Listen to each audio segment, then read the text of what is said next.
With the Pentagon relying so heavily on the National Guard and Reserve to fight in Iraq and Afghanistan, 650,000 have been called for active duty since 9/11.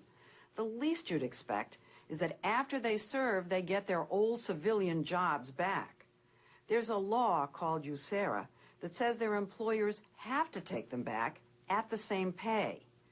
But what we have found is that despite the law, thousands of Guard and reservists come home to find themselves demoted or penalized or out of a job completely. Army reservist Joanne Merritt is a nurse who works with wounded soldiers. I need to get you to see Dr. Cohen. When she got back to her regular job in 2006 after a 2-year deployment, she was told, "Well, your job is no more. You were gone too long, and we had to give that to somebody else. So your job is no more." Wait, they told you that despite this law, that the job you had, you couldn't have anymore? Yes.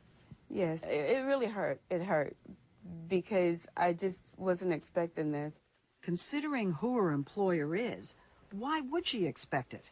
Merritt works at, of all places, the VA Medical Center in Augusta, Georgia. Not only a government agency, but one that works with soldiers, the Veterans Administration. Yes. Did not understand this law? Didn't understand the letter of the law? Yes. And I said, you know what? I'm not going to accept this. Merritt filed a complaint against the VA, and within a couple of weeks got her old job back, plus the back pay and leave that she was entitled to, which the VA had also denied her. Do you have any sympathy for them, though? You were gone 2 years. I've been in the military for 25 years now. At that point, it was 23. The president writes an order, gives an order. I follow it. What excludes the VA? No, ma'am, I do not have any sympathy. I feel that the laws are there for reasons. According to the Pentagon, over 10% of the guardsmen and reservists report having problems when they return to work. Tens of thousands have filed complaints or lawsuits against their employers. Assistant Secretary of Defense Thomas Hall is the top man at the Pentagon overseeing the reserves and National Guard. Do you know we have found cases where reservists and guardsmen who work for the Department of Defense have come back and had a problem?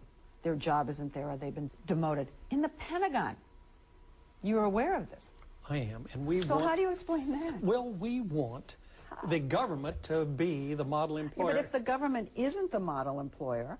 What I'm saying is that the federal government's entire leadership has committed that they will be. Do we need to do better? Yes.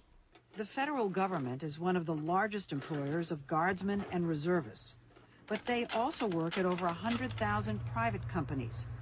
And lawsuits someone new and try to persuade Middleton to sign this contract, demoting him to deputy chief. Well, he had said it was because I was in the military, and he wanted somebody there who was there all the time. But can you understand that? No. I mean, I've given that city 12 years. But you were gone a total of 2.5 years. Correct. He felt he had the law on his side, so he refused to sign the contract. And when he returned home, he still had the title, police chief, at the same pay.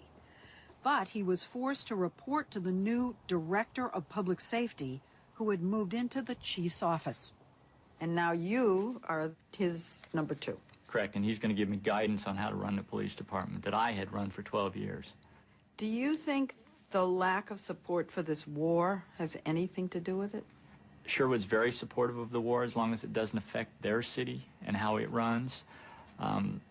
It's very easy to say I support the troops, but it's very hard to be without one of those troops for a long period of time. And there's a lot of guys over there sacrificing an awful lot. And they really need to feel like they're being supported and they have their job when they come back.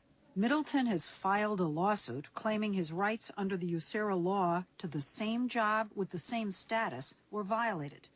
He's seeking $1 million in damages. What do you think that the employers are really most worried about? About us having to go again, because that was one of the things I was asked. What are your chances of you leaving again? And they said, I'm still in the military. Chances are pretty good. I mean, we're at war. Chances are great that I will have to leave again. And that's what happened. Nurse Joanne Merritt is now on her second tour, and so is Jeff Vineyard, the Conway driver. He's back in Iraq after less than 3 years at home in between. Employers, both public and private, seemed to accept the arrangement at first. They wanted to support the troops. But now at the repeated deployments, the realization that this isn't going to stop, some companies are trying to avoid reservists altogether.